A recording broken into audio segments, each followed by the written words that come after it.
Established in 1996, Booking.com is one of the largest travel e-commerce companies in the world, and it was founded in Amsterdam. Nice way to finish it off for today. They have a mission to empower people to experience the world, their digital technology, taking the friction out of that travel. The platform is available in over 40 languages, covers 134,300 destinations in 227 countries and territories around the world. Each day, more than 1.5 million room nights are reserved and paid for on Booking.com. The founders of Stripe, who are joining them, had experienced the difficulty of accepting online payments firsthand. Almost every front, it was becoming easier to build and launch an online business. Payments, however, remained dominated by clunky legacy players, yet it seemed clear that there should be a developer-focused, instant setup payments platform that would scale up to any size, and Stripe was born. In this session, Daniel Marowitz, who's the Vice President of Booking.com, and Duco van Lanschot, the head of Benelux for Stripe, will uncover better payment flows on platforms. Please join me in welcoming them. So I was all excited about the trapeze room. And I was expecting to fly in, to escape my payment nerd persona and fly in on a trapeze, but there was some insurance issue or something, I'm not sure. So no trapeze in the trapeze room. Next time, Daniel.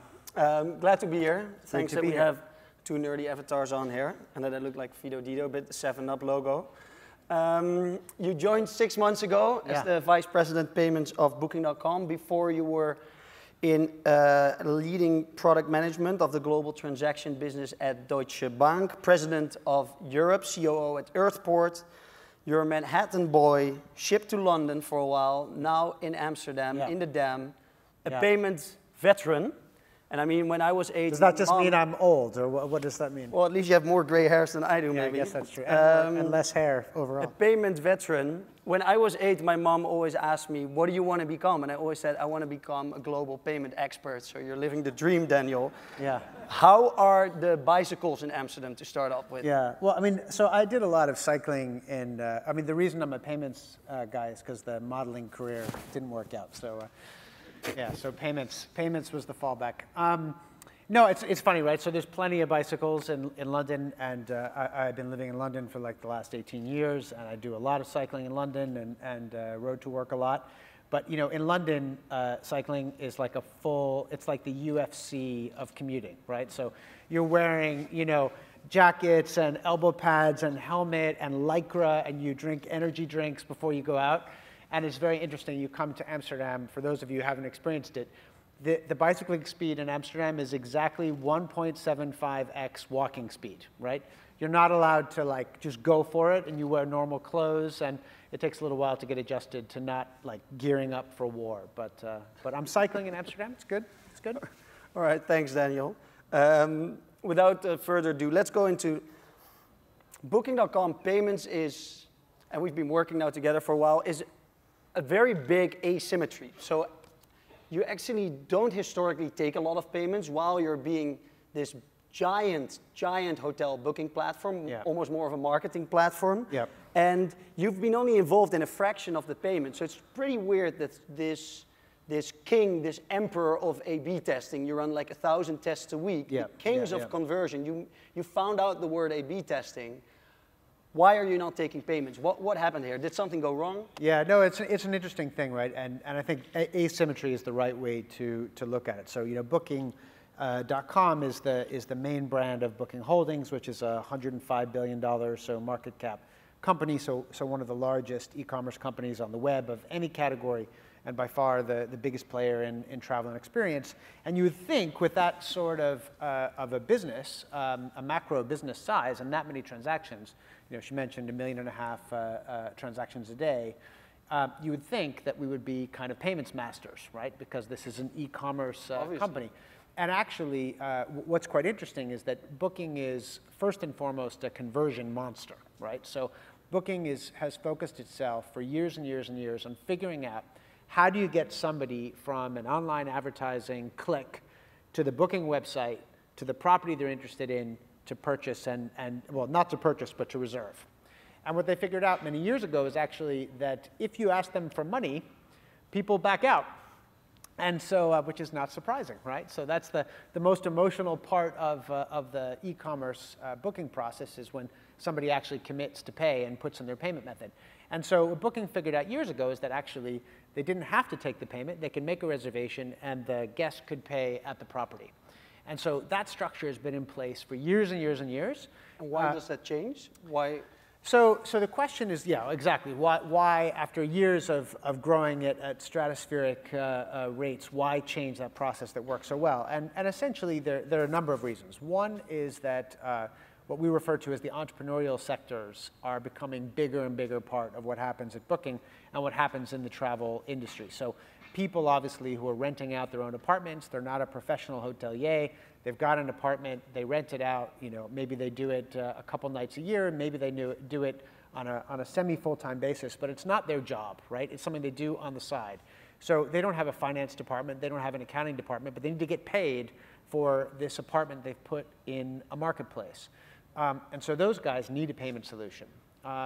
And Booking as a company has now moved beyond accommodation into what we refer to as experiences. So that covers rental cars, that covers things like tours and activities. What do you do when you get to a location? And the Rijksmuseum in Amsterdam is a big institution. It's like a big chain hotel. They have a finance department and they can take payments. But if somebody's just offering walking tours of the Canal District a couple days a week, that person, they don't have a point of sale terminal. They need to have some way to get the money to their bank account. So you come in as the VP payments of this 100 billion company who wants to do global experiences, home type of rentals, like people renting out the apartment, rental cars, and you're not really taking payments. Yeah. So you've been in here for 6 months. What have you done? Yeah, well, I guess a lot. The first was just to grapple with what that means, right? And to recognize that Booking is a 17,000 person company with a culture that's been amazingly successful and really focused on this conversion machine, right? So bringing payments into that world, there's some challenges just because this is a regulated product. It works at a different sort of rhythm than a company which is focused on web front ends and mobile apps. And so getting the gears to sync, when you have a regulated product, as most of the people here in this room probably know if you work in some part of the ecosystem, regulated products involve more testing.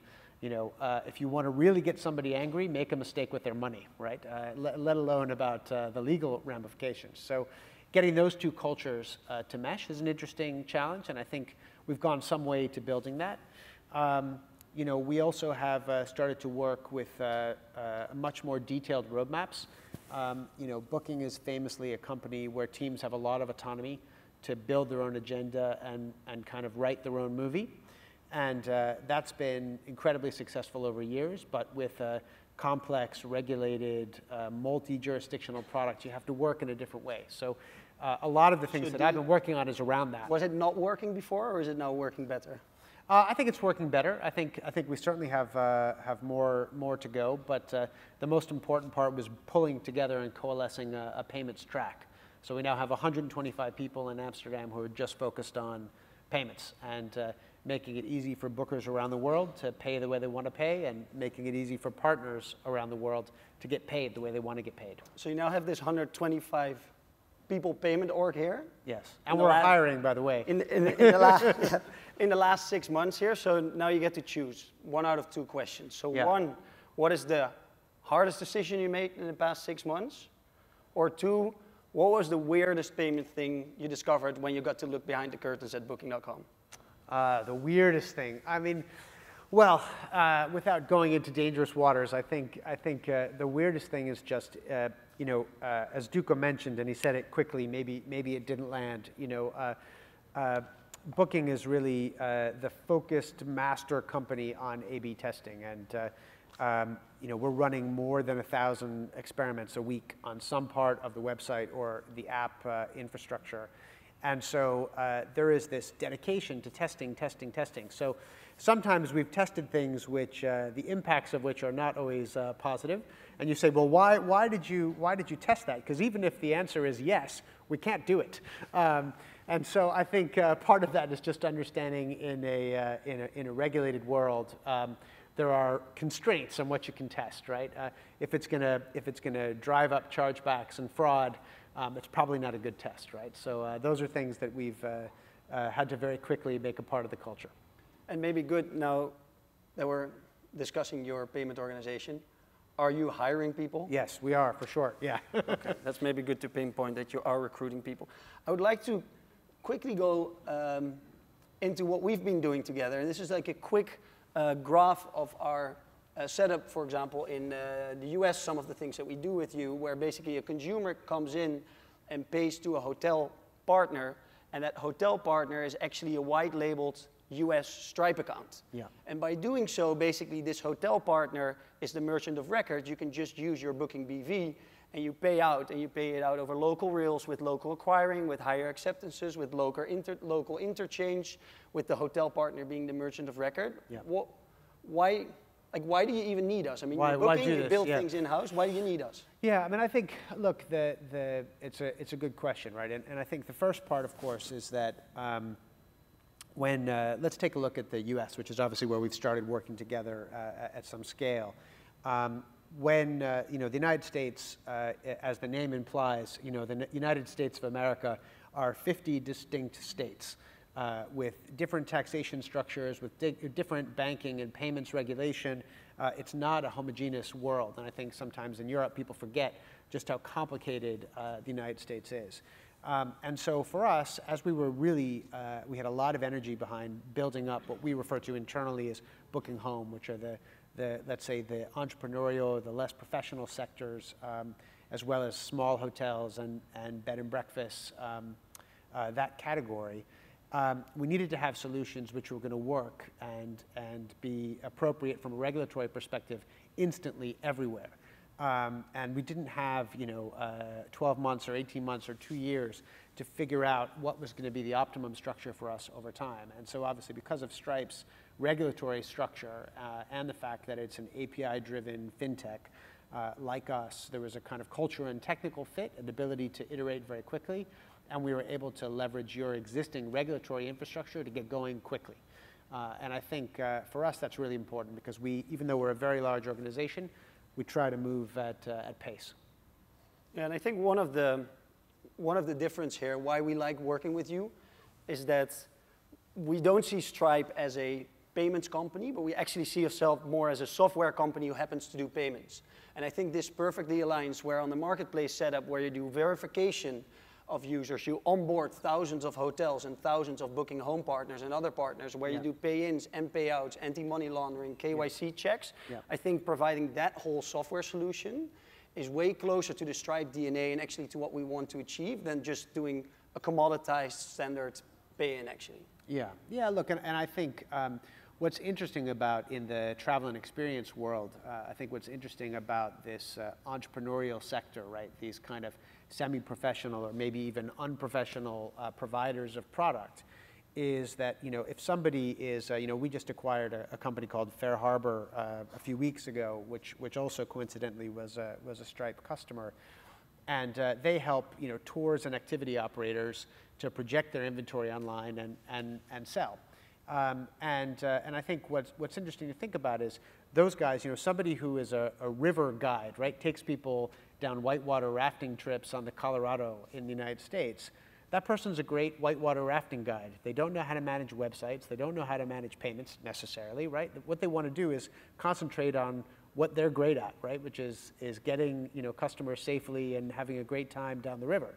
And so the part of the travel tech or supply tech technology world, which is obviously really important in travel and experiences, the payments piece is kind of very messy, right? And for that small business owner, it's really complicated. What I think is interesting about putting the booking and the Stripe pieces together are obviously Stripe began its trajectory with kind of SME business, right? And a lot of entrepreneurial businesses based in California. What's interesting about booking adding this entrepreneurial sector to our very, very large marketplace is each of those SMEs is an SME just like you've worked with for years, but we're adding tens and hundreds of thousands of them very quickly, right? And so it's how do you manage individual small SMEs with all of the problems of an SME, but try to onboard them into a marketplace at scale on a global basis. And do you think, because obviously Stripe, we started off at SMBs, we grew up nowadays, we work with larger and larger businesses like Amazon, like you guys. Do you think that our product is influenced? How do you see that working out, the product that we're giving to you? How do you think it's influenced by the fact that we've come up originally 7 years ago from serving these SMB businesses? Yeah, I mean, I guess maybe answer it a few ways, right? I mean, I think what I find interesting about the kind of texture of the Stripe business is that historically you haven't had a lot of volume from individual customers, but you ended up with a lot of volume because you served so many customers, right? And so actually, in terms of, in the payments world, to do payments successfully and to do payments safely, from a regulatory, tax, compliance perspective, you need the edge cases, right? You need the weird, strange attacks, and you need to have them hit you from as obscure and exotic a place as possible. That's how you build out your data set. That's how you build out machine learning to protect yourself, whether it's an attack from a compliance perspective or whether it's just strange scenarios which generate customer service noise. And so I think for us, trying to get to scale and recognizing that already for us, even though we don't do nearly as many payments ourselves as the size of the business would imply, we already see large volumes of noise in our customer service channels about payments and about pricing, and those two things are obviously interlinked. And so I think what's encouraging for us is that you've already been through a lot of pain by onboarding all of these tiny merchants with esoteric issues and have built them into your database to solve. And so, I think there's kind of two ways to get scale. You can have a few very large merchants that you grow up with, but they have a certain type of problem because each merchant has a distinctive characteristic. On the other hand, and that's the kind of deep and narrow approach. And the way I view the Stripe maturity is that it's been relatively shallow, but incredibly wide. And I think that's actually a better mechanism to get exposed to more problems, which is more like the kind of marketplace that we manage, right? So we have 1.7 million partners around the world in every country and territory, really, in the world that's possible to operate from a sanctions perspective. We're everywhere. And so I think that's a good, almost educational background for the partnership. Thanks, Daniel. We also ran out of time. Thank you. I've put another one here up, some of the business models that we support. We look forward to supporting. We've been working now for a year, many years to come. Thank you for coming here and joining us here at Money 2020. Next time you'll get your trapeze. Don't worry. All right, I want my trapeze. Yeah, okay. Thank you. Thanks. Thanks, Nico. Thanks, man.